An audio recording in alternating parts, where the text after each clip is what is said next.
Rien ne semble pouvoir arrêter cette ruée vers l'étain, pas même l'appauvrissement de la ressource. Le rythme effréné des forages a fini par épuiser les gisements. Alors les compagnies minières et les mineurs illégaux sont allés prospecter le long des côtes. En mer de Java, les filons sont si prometteurs que 60% de l'étain provient aujourd'hui de mines sous-marines. L'un des plus importants gisements a été découvert à Batu Belubang. Ici, la zone est si riche en minerais qu'elle a été baptisée la plage aux 1000 radeaux. Conséquence du pompage du sable à grande profondeur, la mer est boueuse, totalement trouble, recouvrant les rivages de glaise et de limon. Ici, c'est de la boue que l'on trouve au fond de l'eau et qui arrive directement sur la plage. En 1 heure de forage, ces radeaux peuvent générer une sédimentation de près de 200 mètres cubes de sable qui stagne ensuite partout dans la mer.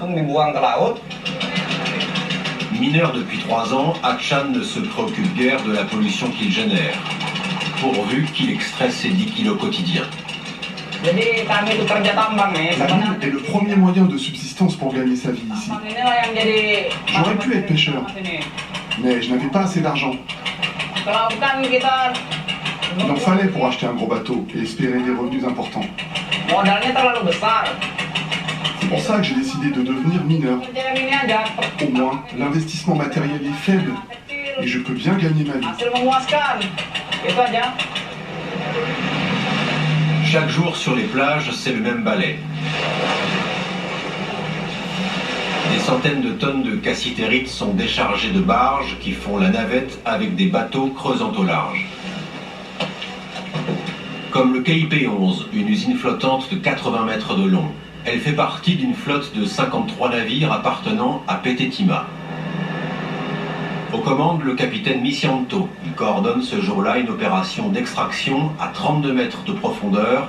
Objectif 600 kg de cassitérite à remonter.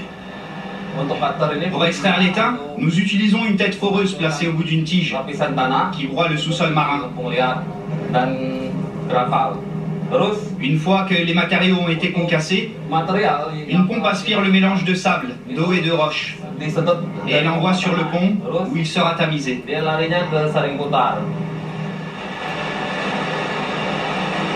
Cette campagne de forage va durer 10 jours, sans interruption 24 heures sur 24. D'autres navires prendront ensuite la relève et exploiteront le gisement jusqu'à son épuisement. Alors que nous nous apprêtons à filmer sur le pont arrière les tonnes de boue rejetées à la mer, l'attaché de presse de la compagnie nous demande d'arrêter notre caméra. Nous interrogeons alors le capitaine Missianto sur les conséquences de ce forage sur l'environnement. Il est visiblement embarrassé. C'est de nouveau l'attaché de presse qui intervient. Il ne peut pas vous répondre. Je suis désolée. Ce n'est pas son rôle de vous expliquer ça. Il peut juste vous parler de l'opération, mais pas de l'impact sur l'écosystème. La sédimentation est en train de polluer tout l'écosystème marin de Bangka. Le sable recouvre tout, il étouffe le corail et finit par tuer les récifs. La conséquence, c'est que les poissons qui s'y réfugient sont obligés de changer d'habitat et de se déplacer plus loin au large. Le problème est grave, surtout pour les pêcheurs qui travaillent dans ces zones exploitées par les mines.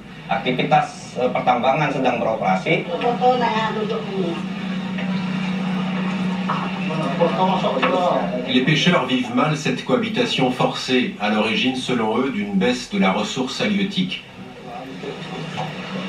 Il y a quelques mois, le village de Matras a été l'épicentre d'une fronde menée contre les mineurs. À sa tête, Yaman Black, membre du mouvement de protection des pêcheurs. Il a manifesté plusieurs fois pour réclamer l'arrêt des mines et la protection du littoral. Il y va selon lui de la survie des 45 000 pêcheurs de Bangka.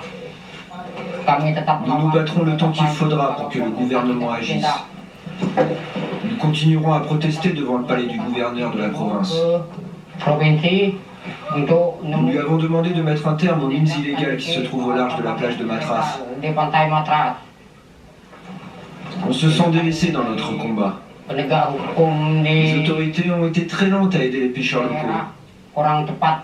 Jusqu'à présent, nous n'avons pas pensé à changer notre mode de vie. Je continuerai d'aller en mer car la ressource en poisson ne s'épuisera jamais. Contrairement à l'exploitation minière qui n'est pas durable. Mais pour que tout devienne comme avant, il faut que les mines disparaissent. Il faut vraiment qu'elles disparaissent. Les pêcheurs de Bangka ont le vague à l'âme.